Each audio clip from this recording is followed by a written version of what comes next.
أعوذ بالله من الشيطان الرجيم. بسم الله الرحمن الرحيم.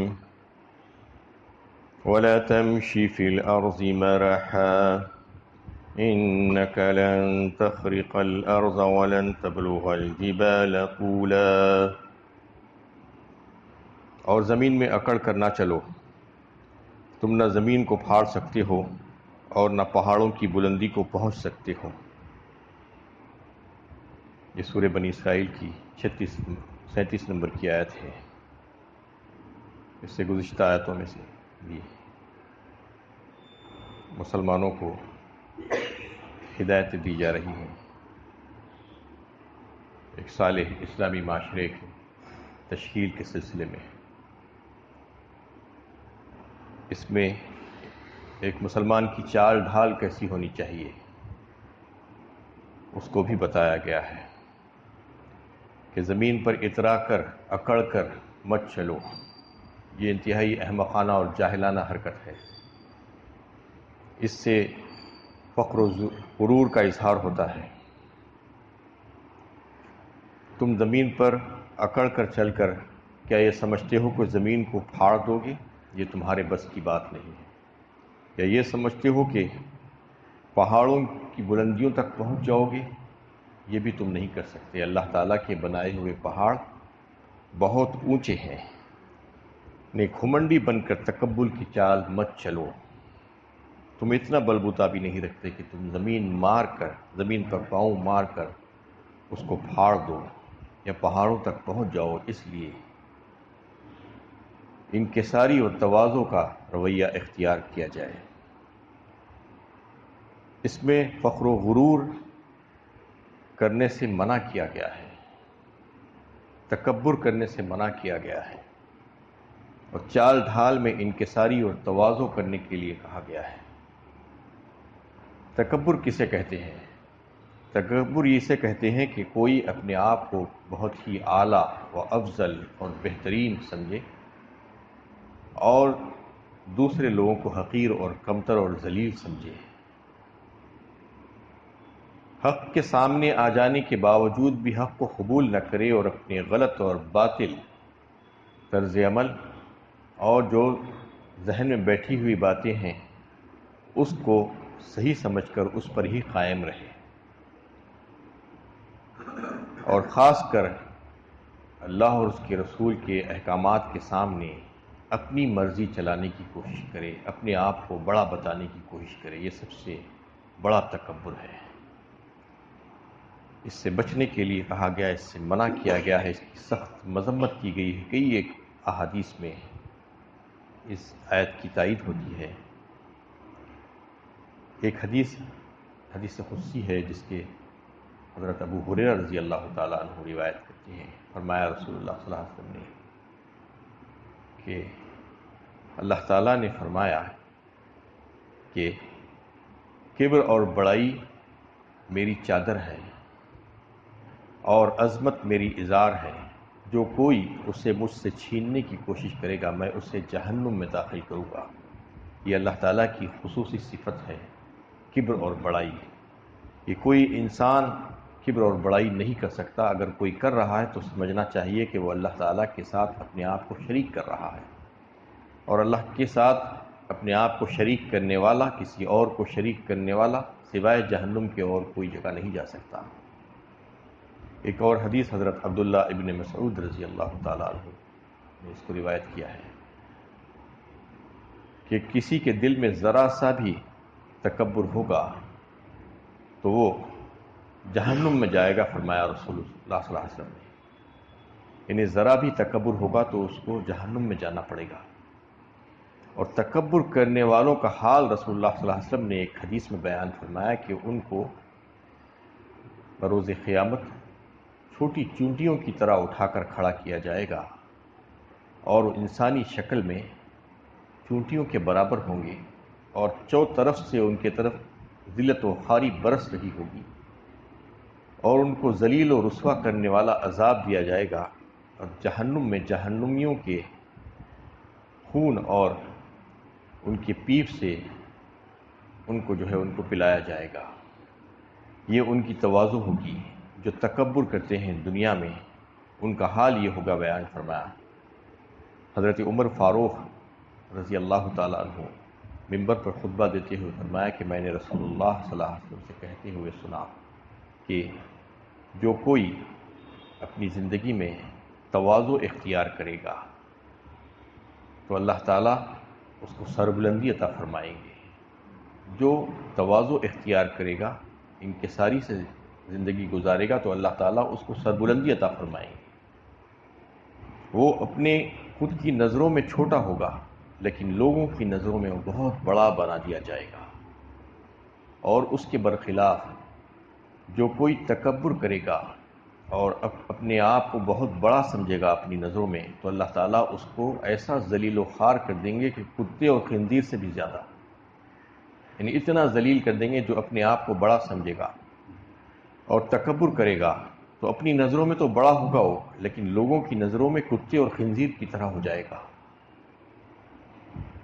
ایک اور حدیث میں حسب نسب پر فخر کرنے والوں پر سخت وعید فرمائی نبی صلی اللہ علیہ وسلم نے، یعنی جو رشتہ داریوں، خاندان اور حسب نسب پر فخر کرتے ہیں کہ فلاں آدمی سے ہمارا رشتہ ہے اور فلاں سے ہمارا تعلق ہے یا فلاں بزرگ سے ہماری رشتہ داری چل رہی ہے، تو فرمایا کہ جس کا عمل اس کو پیچھے چھوڑ دے اس کا نسب اس کو آگے نہیں بڑھا سکتا۔ اور جو کوئی حسب نسب پر، رشتہ داریوں پر، نسبتوں پر فخر کرے گا اس کو اللہ تعالیٰ ایسے ذلیل و خوار کریں گے جیسے گندگی میں پلنے والا کیڑا، اس طریقے سے ذلیل کریں گے اللہ تعالیٰ۔ آج بہت سے ایسے مسلمان ہیں بدقسمتی سے جو عمل میں تو پیچھے ہیں لیکن حسب نسب بتا کر بڑا فخر و غرور کرنا چاہتے ہیں، کہتے کہ ہم تو فلاں کی اولادوں میں سے، ہم تو فلاں کی اولادوں میں سے، ہمارا رشتہ ناتا تو وہاں سے ملتا ہے، یہاں سے ملتا ہے۔ یہ چلنے والا نہیں ہے، یہ صحیح حدیث ہے۔ اس میں بتا دیا گیا کہ حسب نسب پر فخر مت کرو، بلکہ تم کو جو کچھ کہا گیا ہے عمل کرنے کے لیے اس پر عمل کرنے کی کوشش کرو۔ اگر اس پر عمل نہیں کرو گے تو تمہارا حسب نسب کچھ بھی تمہارے کام نہیں آئے گا، تم کو آگے نہیں بڑھا سکتا، یہ فرما دیا گیا۔ سورہ لقمان میں بھی اور سورہ حدید میں بھی اللہ تعالیٰ نے فرمایا کہ جو فخر و غرور کرتا ہے، جو شیخی خورا ہے، اس کو اللہ تعالیٰ سخت ناپسند فرماتے ہیں۔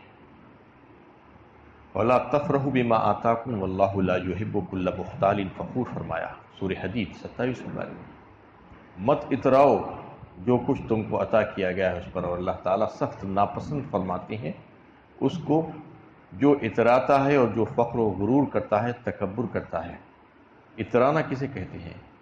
یعنی اللہ تعالیٰ جب عطا فرماتے ہیں تو اس پر ایک بند مومن کا طرز عمل یہ ہونا چاہیے کہ اللہ تعالیٰ کا شکر گزار ہو، اور وہ جو نعمتیں اس کو جو ملی ہے اس پر اس بات کا احساس ہو کہ یہ صرف میرے صحیح عمل کا نتیجہ نہیں ہے بلکہ یہ اللہ تعالیٰ کا فضل اور احسان ہے مجھ پر، یہ سوچ کر اللہ تعالیٰ کا شکر ادا کرے، نہ کہ آپے سے باہر ہو جائے۔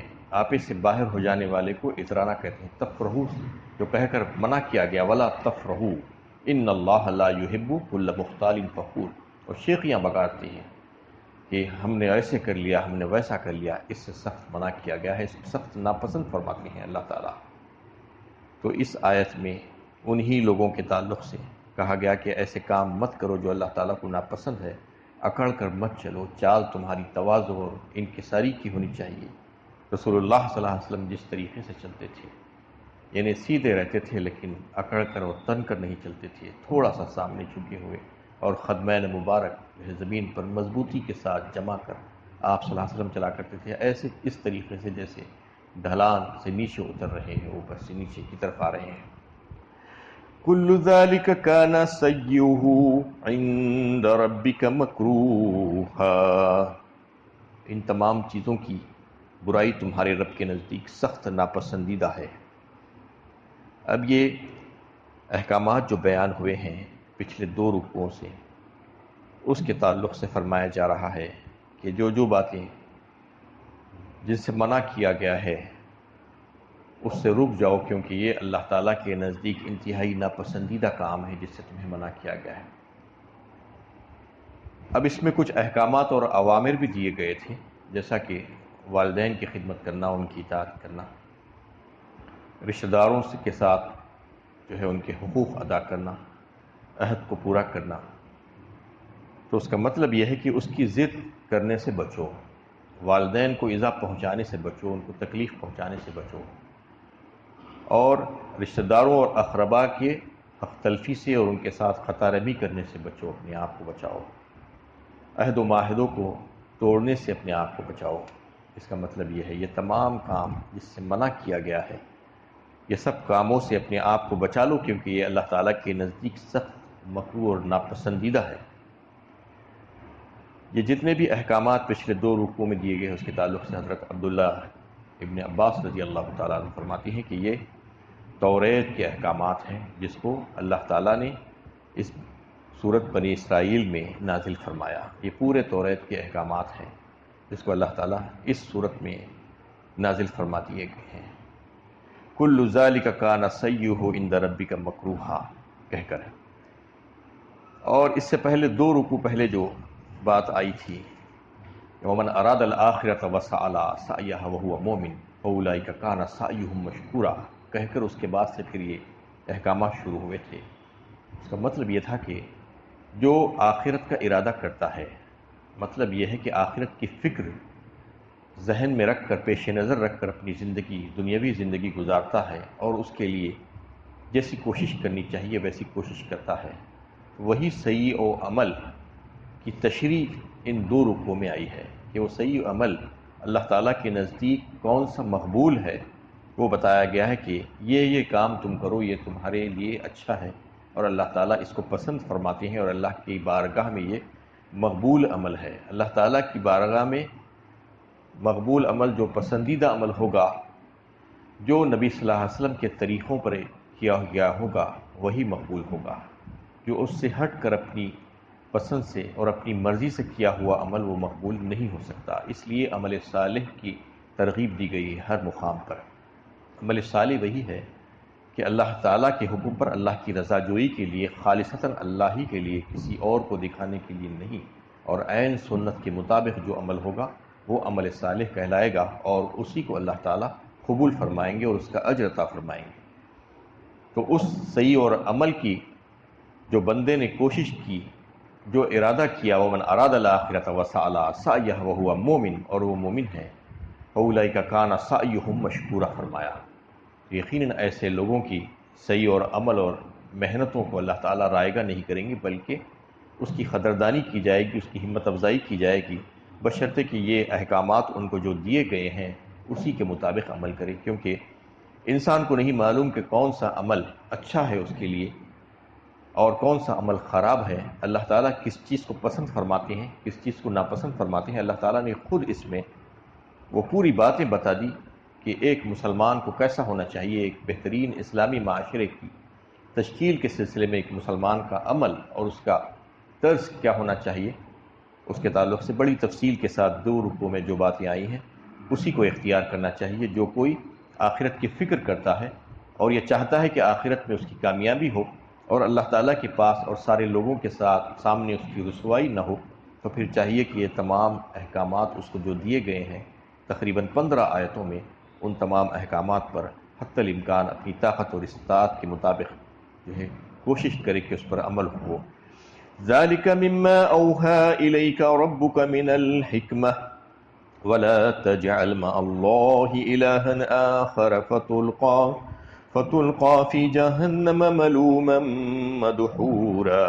یہ حکمت کی ان باتوں میں سے ہے جو تمہارے رب نے تم پر وحی کی ہے، اور اللہ کے ساتھ دوسرا معبود نہ ٹھہراؤ کہ جہنم میں ڈال دیے جاؤ گے ملامت زدہ، ٹھکرائے ہوئے۔ اب آخر میں یہ کہہ دیا گیا، یہ تمام باتیں بڑی حکمت سے پر باتیں ہیں جو تمہارے رب نے تمہاری طرف بھیجی ہے وحی کے ذریعے سے، اور پھر آخر میں پھر وہی بات وَلَا تَجْعَلْ مَعَ اللَّهِ إِلَٰهًا آخَرَ، شروع بھی وہیں سے ہوئی تھی بات اور ختم بھی وہیں پر ہو رہی ہے، یعنی توحید پر، تم کو توحید پر قائم رہنا ہوگا۔ یہ تمام ہدایتیں توحید پر قائم رہنے کے بعد جو ہے تم کو کرنی ہوگی۔ یہ عمل سب سے پہلے تم کو دیکھنا ہوگا کہ ایک اللہ کی بات، ایک اللہ کی عبادت، اس کے علاوہ کسی اور کے ساتھ عبادت نہیں، عبادت کا کوئی طریقہ بھی اللہ تعالیٰ کے علاوہ کسی اور کے لیے جائز نہیں ہے۔ لا تجعل مع اللہ الہا آخر، کسی اور کو اللہ کے ساتھ معبود قرار مت دو۔ مطلب یہ ہے کہ کسی اور کی بات ایسی مت مانو جیسے کہ اللہ کی ماننی چاہیے۔ جیسا اللہ تعالیٰ نے تمہارے لیے حلال و حرام رکھا ہے اسی کو سمجھو، اسی کو مانو۔ اور اگر کسی اور کی بھی بات اگر یہ سمجھو گے کہ انہوں نے بھی ہمارے لیے کہہ دیا ہے، انہوں نے بھی کہہ دیا ہے، تو پھر اس کا مطلب یہ ہے کہ تم چاہے کہو یا نہ کہو ان کو رب تسلیم کر رہے ہو، الہ مان رہے ہو، اس لیے ان کی بات مان رہے ہو۔ ایسا کبھی بھی نہیں کرنا۔ وَلَا تَجْعَلْ مَعَ اللَّهِ إِلَٰهًا آخَرَ، کسی کو بھی اللہ کے ساتھ شریک مت ٹھہراؤ۔ توحید کو سمجھ جاؤ، اور یہ ساری باتیں توحید پر ختم کی گئی ہے۔ توحید سے شروعات ہوئی اور توحید پر ختم ہوئی، اور کہہ دیا گیا کہ اگر تم توحید پر قائم نہیں رہو گے، اللہ کے ساتھ کسی اور کو بھی شریک کرو گے، تو تمہارا ٹھکانہ جہنم ہوگا۔ فَتُلْقَىٰ فِي جَهَنَّمَ مَلُومًا مَدْحُورًا، جہنم میں ڈال دیے جاؤ گے ملامت زدہ، ٹھکرائے ہوئے ہو کر۔ یعنی سب سے پہلی بنیاد جو ہے وہ یہی ہے کہ توحید اگر نہیں ہوگی تو کتنے بھی عمل کر لو وہ بیکار ہے۔ رات رات بھر جاگو، دن دن بھر روزہ رکھو، کوئی فائدہ ہونے والا نہیں ہے۔ توحید اگر ہوگی، توحید کی بنیاد بنا کر تھوڑا سا بھی عمل کرے گا انسان، تو اللہ تعالیٰ اس کو قبول فرمائیں گے۔ اللہ تعالیٰ سے دعا ہے کہ اللہ تعالیٰ ہمیں صحیح علم و عمل کی توفیق عطا فرمائے۔